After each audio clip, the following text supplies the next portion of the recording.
Hello, this is Gary Wishon, the Happy Heathen. Yes, I have a camera. No, I don't know how to edit yet. But I'm trying. At least I'm making some move forward here. I'm just going to put this camera at the screen and get on with this fucking video. GuideStar.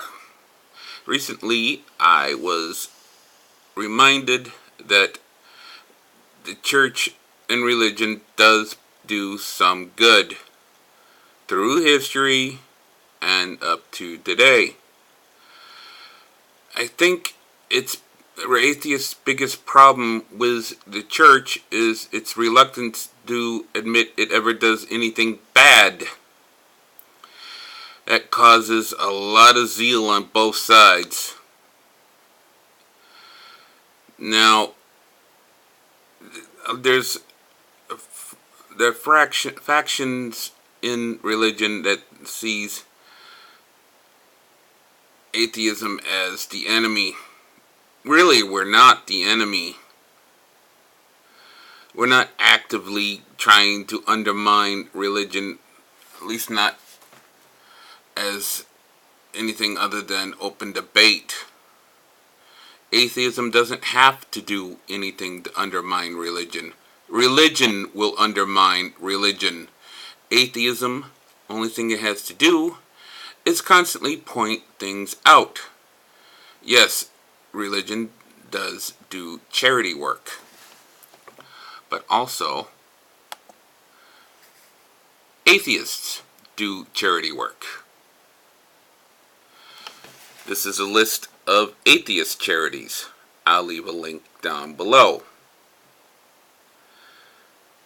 You don't need to be religious to do charity work. Just because they do charity work doesn't mean they market corner the market of morality. Ultimately, the greatest enemy of religion, as I said, is religion. The Catholic sexual abuse cases and their psychotic zeal to hide everyone involved until they got caught. That has done more damage to religion than anything atheist has ever done. Or ever will do, probably. Their zeal to, 1, hide their shame, 2, distance themselves from the people who are the embarrassment. Christians pointing to other Christians and saying, oh, well, that's not really Christians, or, hey, that's Catholic Church. We're not the Catholic Church. Catholic Church aren't Christians. That could be argued from now till doomsday.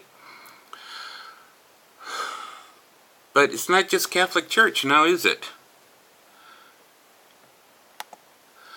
Westboro Baptist Church. When are the religious people going to understand? Atheists?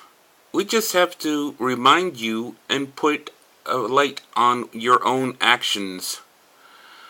This plus the inconsistencies in the Bible, the unlikelihood of God even existing. Ultimately, you are your worst enemy, not us. I mean, yes, the Catholic Church has worked on its sexual abuse cases.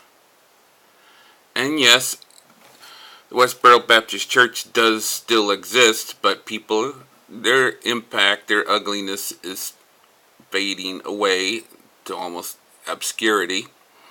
But then up pops Stephen L. Anderson. See, situations like this, it's like seeing a cockroach in your house and you kill it and you think you got all the cockroaches. If the moderates in religion were to stand up and just at least verbally beat the shit out of the bat shit crazy SOBs. Yes, people have stood up to the Westboro Baptist Church and refuted them, but I don't see enough of that. And then there's Islam. Wow. Everybody knows about the ugliness of Islam.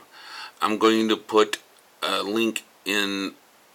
This one moderate Islamic scholar did quite a good speech.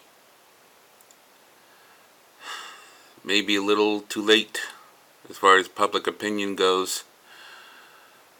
But we have to be more open-minded. In this great debate, it's so easy to get a tunnel vision and think, they're all bad, they're all bad.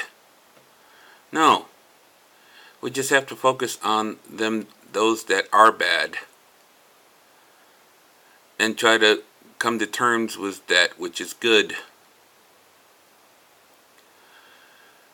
And I think if the moderates were to get a little bit more militant, they could save their own faith.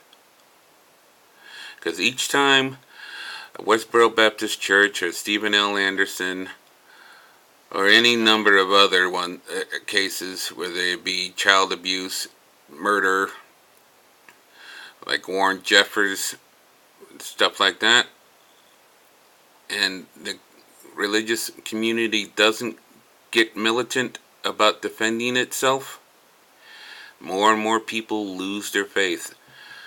I'll leave with this. How many people watching this video can trace their loss of faith to the advent of 9/11 and or the Westboro Baptist Church? Quite a few, I think.